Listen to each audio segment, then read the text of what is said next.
Hello, and welcome back to Belmont Bunch for the Metro Division preview.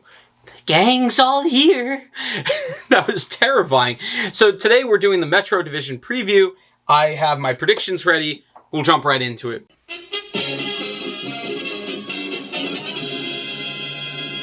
In 8th place, I have the Columbus Blue Jackets. Now, this is an interesting last place team.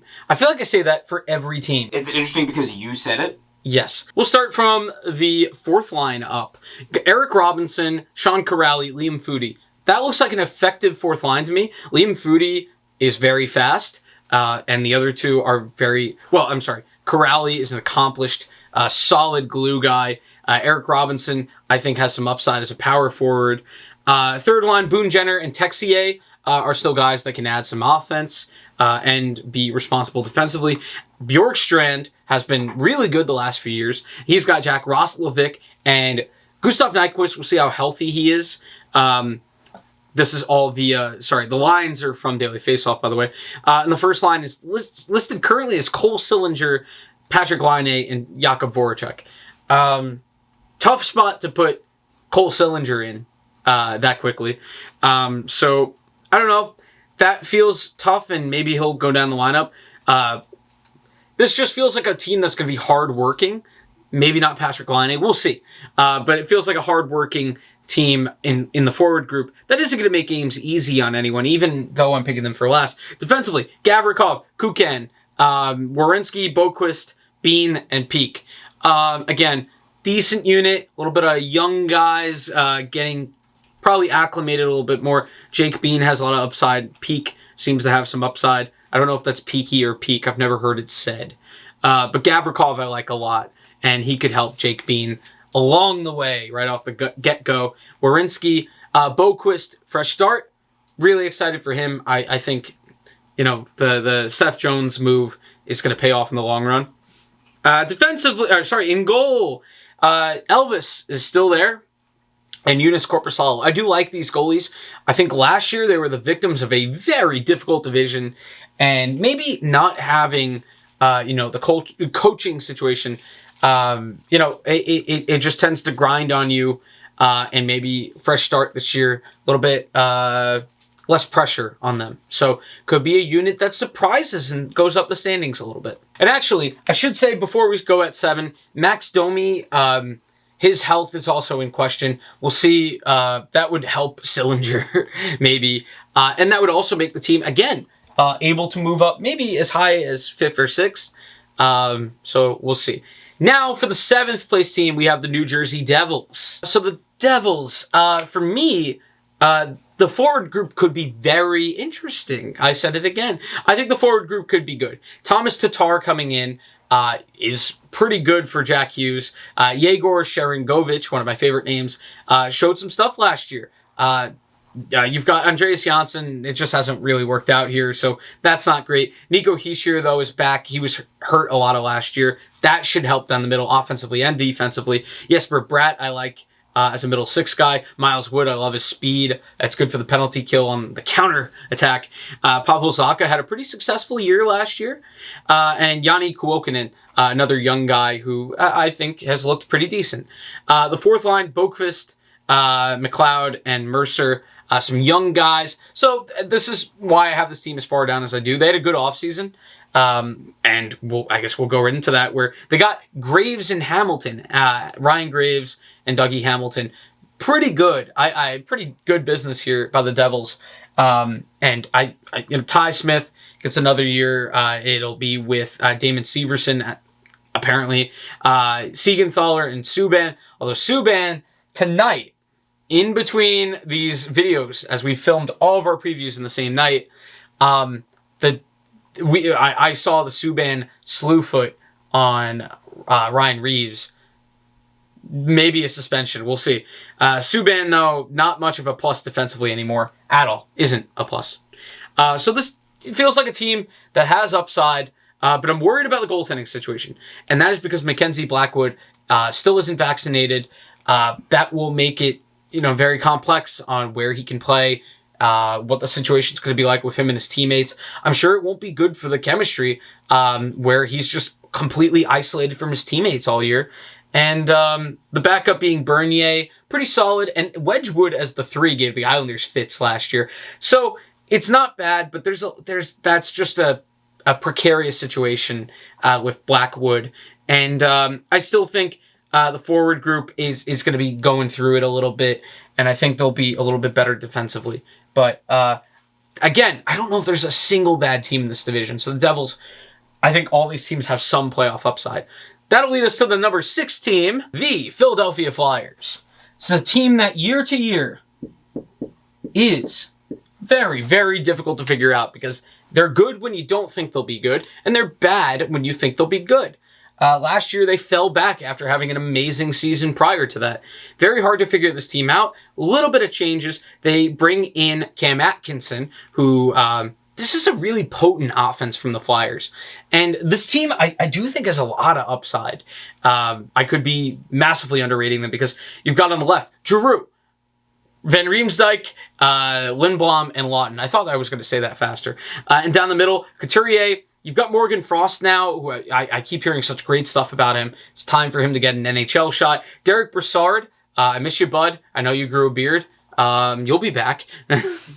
Nate Thompson on the 4th line for some grit and experience. On the right, Konechny, Farabee, Atkinson, Aube-Kubel. I finally learned how to say his name. And also, that's pretty good scoring depth. First line to 3rd. So, and Scott Lawton has a good shot too. So this is a pretty potent offense. And that's minus Kevin Hayes, who will eventually slot back into either the 1C or 2C. So the Flyers, very good on the forward group. Defensively, it's going to be interesting. There's a couple pickups I'm not so sure about. Do like Ryan Ellis. Do like that ad. Could help Provorov get back to where he was a couple of years ago. Sanheim, not a great year for him last year. Rasmus Ristolainen coming in, not sure that's going to help. Keith Yandel, good for the power play. Helpful for the power play. Justin Braun, he's a guy. Although I hear from Flyer fans that they have appreciated his efforts the last couple of years. So this could be, with all the offensive firepower, a good power play unit, and bringing in Keith Yandel could help that. So this team could score a lot. Very, very worried about the goaltending. My phone just fell. That's what I'm worried about. That's what really pushes this team backwards for me. Carter Hart has been put in a really bad spot the last year, and he can't. I don't think. It would have been nice to put him in a 1A, 1B situation. You go out and you get Martin Jones. That is not that. That is not helpful. Very worried for Carter Hart. Keep away from him, you bastards. What a way to end that one. Well, this is a fun one. Here comes the hate and the hate mob. Assemble! We have the New York Rangers outside of the playoffs at the 5th spot.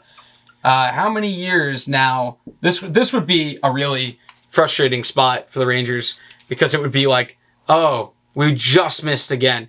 And it feels like they're making progress, and then I don't like the offseason they had. I will admit, I could be wrong because Gerard Gallant is a better coach than David Quinn. So you've got Zibanejad still. Lafreniere and Kakko are going to be asked to do a lot because you no longer have Booch. Do not like that move. But if Kakko and Lafreniere, do what they do, and on the left side you've got Kreider and Panarin in the top 6, could be still very potent. Ryan Strome is somehow still on this team, but is a decent playmaker that just can't shoot. Mika Zibanejad will score a lot of goals. And the bottom 6 is where this team got a shakeup. You've got Kravtsov, a lot of upside. Hedl looks pretty good. Goodrow got suspended got kicked out of his first preseason game. We'll see how that goes. Very excited for every time the Rangers play the Capitals this year, as everyone is. Sammy Blais comes in. He could play 3rd or 4th line, I guess. Kevin Rooney and Ryan Reeves. Ryan Reeves got hurt tonight. That is very worrisome for the character they've been building in terms of how tough they want to be and how they want to fight Tom Wilson. And that's why the Islanders didn't put Ross Johnson on waivers, because the Rangers would have scooped him up immediately. So we'll see what the Rangers do to replace Ryan Reeves if he's gone long term. Could hurt the scheme that they've been setting up. Defensively, Ryan Lindgren, Adam Fox, great pairing. Beyond that, it'll be interesting. Keandre Miller, he's going through, he's going to have growing pains. Jacob Trouba as his partner. That'll be interesting. Trouba's been very underwhelming. He still makes more money than Adam Pelech, so that's funny. And the Patrick Nemeth, it feels like they could have filled anybody in that role. And he'll be with Nils Lundqvist, I guess, depending on some roster camp stuff. But it's better than Jack Johnson, so that's something. In goal, pretty good. Shesterkin is showing all the signs of being able to be that guy, the guy, and Alexander Georgiev's there to beat the Islanders every time they start him against them. So, and Georgiev's a good goalie. I don't want to undermine that with just the Islander thing, but yeah, so good in goal. Questions at past, the Fox pair, and on offense, guys will have to step up. So I think there's enough questions there to say this is a team that's borderline, but just out. All right, and just sneaking into the playoffs in a playoff spot, well done, Tom, is the Pittsburgh Penguins. No, they'll never die. Moving on to 3. No. Okay, so we'll talk about Pittsburgh. This is a tough one because I guess I just hedged my bets here that they'll figure it out eventually, but they are going to have some difficulties at the beginning of the year. No Crosby, no Malkin. Gensel just tested positive for COVID. I think Aston Reese did too. This team is missing a lot of guys, and the first month could be real tough. Jason Zucker, Jeff Carter, Brian Rust, and Kapanen are going to have to really step up. They bring in Brock McGinn. I like that. Teddy Bluger's really good down the middle. Evan Rodriguez. These guys are going to have to be really good. Danton Heinen comes in. Dominic Simone. So yeah, they're going to need a lot of guys to step up because there are a lot of injuries. But with the team structure the last few years, they won the division last year in a tough division. So you have to give them credit for that.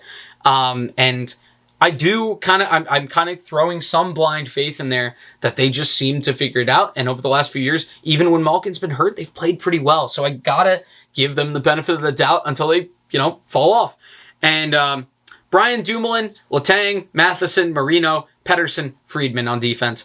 It's fine. I still like Marino. Letang, he'll take some chances that'll cost you goals, but he'll also jump up in the attack and give you some stuff there. Dumoulin, Matheson's been okay since he came over. We'll see if he can avoid being suspended. In goal, that's where all the conversations were in the offseason. Jari, DeSmith.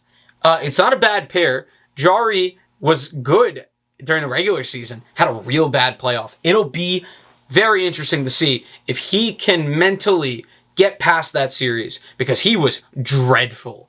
And Casey DeSmith, we'll see if he steals the starting job at some point. But both of these guys, I think, are still good goalies. Just they're not terrible because they had one bad postseason. So on to number 3. Third place is the Carolina Hurricanes. This is a team that had not a great offseason. They do have a lot of great infrastructure, and having Rob Brind'Amour is very helpful. You still have an incredible first line. You have Martin Nikas, who is progressing really well. Vincent Trocheck, ton of center depth. You've got Aho, Trocheck, a little Nikas, Stepan, and Stahl. That's a lot of depth. And on the left side, Svechnikov, Niederreiter, Kotkaniemi.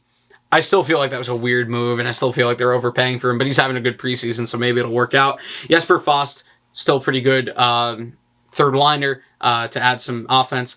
Teuvo Teravainen. I named my fantasy team Teuvo Teravainen because I am terrible.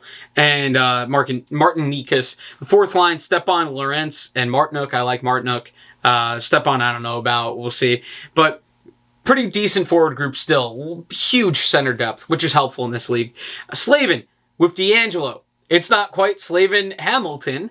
You've got Pesci and Shea. Shea could get a bounce back. Pesci, he's a good stay-at-home defenseman. Ian Cole and Ethan Bear. I like adding Bear, a little bit of offense. So they're trying to piece together the lost offense from Dougie Hamilton with Bear and D'Angelo. Let's just hope it doesn't destroy their locker room. Or let's hope it does, because we're Islander fans, right? We're all Islander fans. In goal, very, very, God, I'm going to say it again, interesting situation. You've got Anderson and Ronta. This is complete boom bust. These guys both get hurt a lot, and they're both getting up there in age. It'll be very, this is something I'm going to be watching throughout the year because this could be amazing, and both these guys could have amazing bounce backs, and this team could just be a juggernaut, or they could both be really bad, and I'll have the same worries as I do for the Florida Panthers, I suppose, and Philly. So we're going to move on to number 2 in this division. In a last-minute adjustment, we're going to go with the Capitals.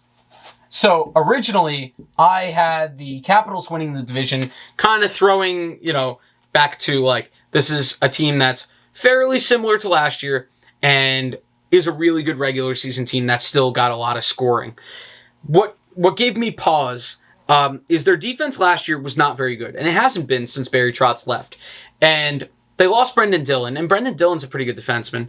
And it's going to be, Orlov was not great last year. He's not great defensively. John Carlson's obviously a fantastic defenseman. Justin Schultz adds some offense. Michael Kempney is pretty good. Him being hurt last year, was part didn't help them at points.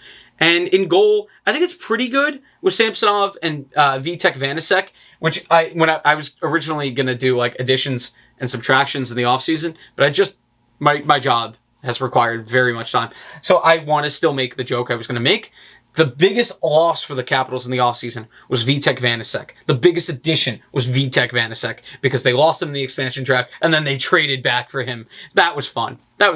Good job by Seattle. That's what I do in my expansion modes in NHL. I take a player and then I go, you want him back? Give me a first round pick. So good stuff there. But Nicholas Backstrom is his health is up in the air right now. So going to the forwards for the first time, Hendrix Lapierre is going to get a shot on the third line center. Very excited to see the former first round pick. He's had an injury riddled youth. Very hopeful for him, just not against the Islanders. You've got Ovechkin, who still looks great. Maybe a little bit lower in the goal scoring department. I had him in fantasy last year. I noticed it. Evgeny Kuznetsov, the nose candy is a thing, but if you can stay out of the cocaine, you're doing great. Tom Wilson is going to be Tom Wilson. Rent-free, bro. God, I love that. I don't love it on Twitter. I think I have that phrase like muted on Twitter, rent-free, because I think it's a dumb argument, but it is fun to meme. Anthony Mantha looked pretty good in his regular season stint, not as good in the playoffs with the Capitals, so we'll see what happens there. Lars Eller, dependable forward. He is going to be important while we figure out what's going on with Backstrom. Daniel Sprong, good sniper. TJ Oshie, still pretty good sniper. I like Connor Sheary. I love short kings. And the fourth line, Hagelin, Dowd, and Hathaway. Pretty good. Good experience there. And so it's a well-rounded forward unit, but it's getting up there in age, so we'll see how they continue in that direction. And so I guess that leaves one team for first place. Da, da, da, da, da, da. You know what? I don't need a computer. Oh no, I gave it away. We've got the New York Islanders winning the Metro Division. This was the last minute change. I'll explain, first of all, why I didn't have them at first originally. I feel like a lot of people, I'm worried about. So now you've got The Athletic picking the Islanders finish first, and you've got a lot of different outlets I'm seeing, and just random people picking the Islanders to finish first. And I'm worried that they haven't seen a lot of the Islanders in the regular season the last few years, because the Islanders. I mean, look, I'm sure like the sports writers do, but like the random Instagram accounts that are like Islanders first, like. So here's where I pause on that. The Islanders every year do have like a 10 to 15 game stretch. James, you can help me out here. Don't they have a 10 to 15 game stretch where scoring goals feels like pulling teeth? Yeah, he shook his head. Believe me. He's here. I'm here with all my friends. They're just out of frame. That's not true. They're in frame. This is really good for like a serial killer vibe. Getting back to the New York Islanders.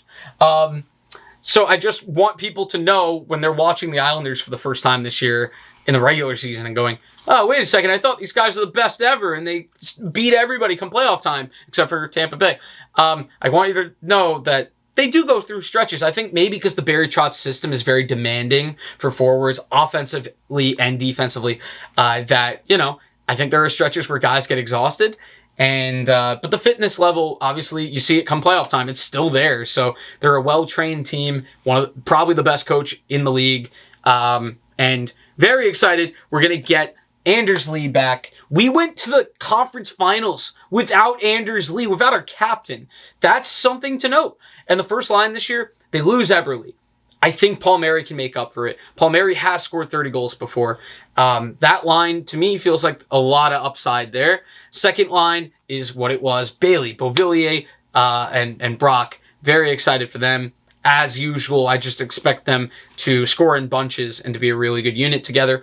Third line is going to be very interesting. You add Zach Parise. Zach Parise, I think, is going to be very motivated. He loves Lou. He loved Lou. And now they're reunited, and it's going to be a lot of fun. Don't you laugh.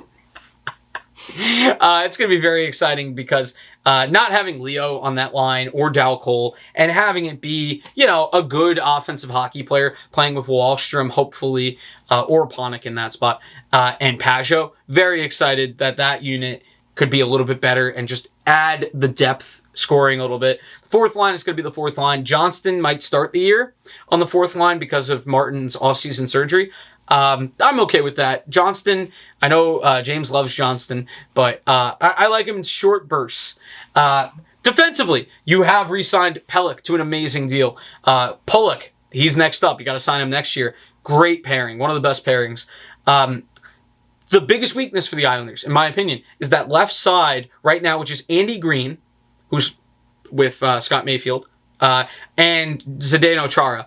I love the Chara signing for the memes and realistically for intangibles when it comes to helping Noah Dobson along the way. Noah Dobson's looked very good in the preseason. We'll hope that translates.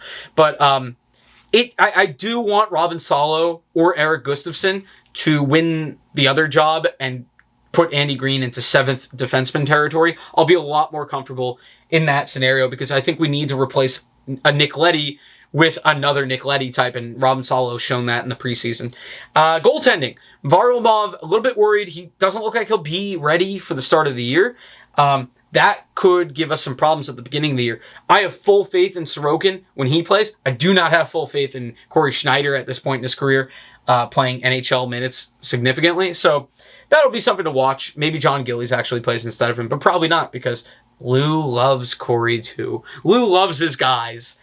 So that's it. That's my explanation. I think the Islanders have improved offensively, and I think Salo will hopefully win that job. And if he doesn't, Gustafsson's looked very good, and they'll get that offensive left-handed defenseman at that second spot, and they'll be okay there. And in goal, once Varley's back, they'll be completely fine there. So maybe a little bit of rockiness to start the year, and then I'm very excited for them to hit their stride. And that, ladies and gentlemen, is the last of our season previews. Like, comment below, subscribe. Let me know how wrong I am. Let me know if my Islander bias is showing. We'll see you next time. For the audio portion of this series, go to the description below. You can listen to this if you're tired of looking at my face on Apple Podcasts and Spotify and all your favorite places. So we'll see you next time. Thank you again from Belmont Bunch, and enjoy the hockey season, especially if you're a Jets or a Giants fan. Goodbye.